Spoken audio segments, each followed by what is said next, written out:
So, do you want to pass the EX200 exam, the RHCSA? Jesus Christ, what the name, the Red Hat Systems Administrator. So, you come to the right place. I'm going to help you out with that.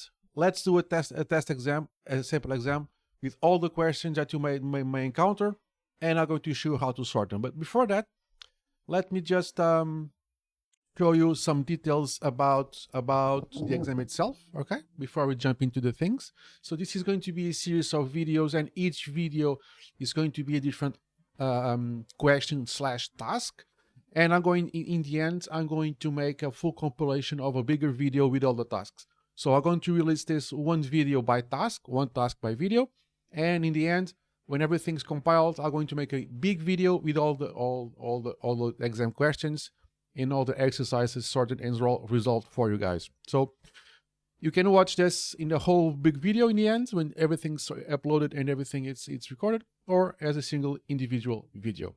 If you want, put this at 2x speed and you can go through this even faster. But before we do that, let me give you a quick overview about what the exam is all about, okay? And then you can carry on for the first tasks. So basically, this is going to prepare you for the EX200 exam, Red Hat 9 or Red Hat 10. So this is going to get you ready for both exams. If things get updated, I will update the video series too. Don't worry. So basically, this is going to make you prepare, get ready for the exam for version 9 and version 10.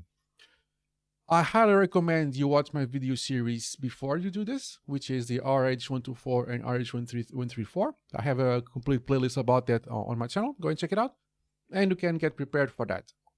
Then you come here and you see my exam questions, or my preparation exam for you guys. Okay. So before we do the first question, like I said, let's check some details. Okay. So this is going to be our EX200 practice exam for the version 9 and version 10. So they score you in the basis of 0 to 300. So the maximum is that you can get 300 points. I'm not sure how they grade this. Not every question has the same value. Okay, so you may have, each question will get graded with different value.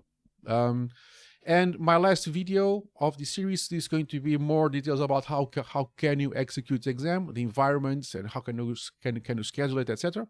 But for now, you need to have 300 points. You have 2.5 hours to do the exam, and you have the passing score. You need to have a passing score of 17% or 210 points in 300 points. So you need to have around 70%. So you don't need to have 100% to pass, but 70%, it's a quite high score and quite demanding. However, you still have some headroom to manage some questions you might find more difficult than others. Okay. Now, please take care of the following: firewall-d and SCL Linux need to be enabled at all times. So don't try to resolve an issue by disabling firewall-d or SCL Linux. Okay. In theory, at least, firewall-d will not show to be a problem. You can work this out really well, especially if you check out my video series and also SCL Linux. So this is not going to be easy, but if you watch my video series, I assure you, you'll be ready to resolve questions about firewall-d or systemd really relaxed. Okay. They don't ask you a specific way how to sort the questions, how to resolve the questions. You can use the command line, you can use the TUI, you can use the GUI, whatever the case may be. If there is any software that is not installed that you think you're going to need to have it, you can install it at all times. So they don't care how you sort the questions. They really don't. They just want for the exercises or tasks to be executed as they instruct you to. So they don't care how you get there. You can use whatever method you want. However, I highly recommend for you to use the method that offers less complication. Okay, so throughout this video series, I'm going to execute some tasks, and some tasks are going to execute the most easy way. Okay, so that will just not create so many doubts, the easiest and the fastest way, because 2.5 hours, it's really short. Okay, so if you make things faster, better for you, because you can release time to sort out questions that you might feel that are a little bit harder to you to sort out. So any type of time-saving measures and brain cell saving measures, it's a very welcome addition, and I'm going to show you guys how can you do that. The tasks can be executed in any order. In any order, they don't force you to execute in a specific order.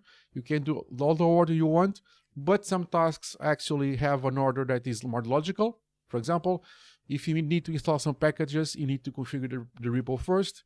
If you want to access a repo, you need to have a network up first, okay? So even though they don't force you the order per se, some tasks actually require for you to do in the correct order, so it just works, okay? All the names, IP addresses, host names, etc. in this practice exam may not match the real exam. So I'm just going to give you some examples in my environment, but the real exam should not go much different than this. But in this video series, it's going to be my own IP addresses, my own host names, so that it suits my environment. But in the exam should be much closer, very similar, and I'm sure you will be okay. Typically, you'll have two servers at your disposal. I'm going to call it server A and server B in my case, but it can be called anything throughout the exam. But that doesn't really matter that much, does it? So you need to mess with server A and server B. Some tasks will be on server A, some tasks will be on server B. It will be very clear on the instructions. You will have no doubt on which one needs to do what, okay? In this case, I'm going to specify that too. So some questions are going to answer on server A, others on server B, but we'll deal with that when we get there, okay? Sorry. So in the order to present, so basically, some stuff was adapted, so that I already said that. So the names and some tasks are not exactly like in the real exam, but they are a very close approximation based on my experience and based with my student experience. So we constantly exchange notes and constantly discuss this, okay? And also this exact sample exam, it's going to have more questions than the real exam. So we're going to cover a wider spectrum that what the real exam will require from you. So you can get the best perspective possible about the real exam. So here we're going to test much more tasks that on a real exam they will ask you. And there are no two equal exams. So John does the exam and Sylvie does the exam.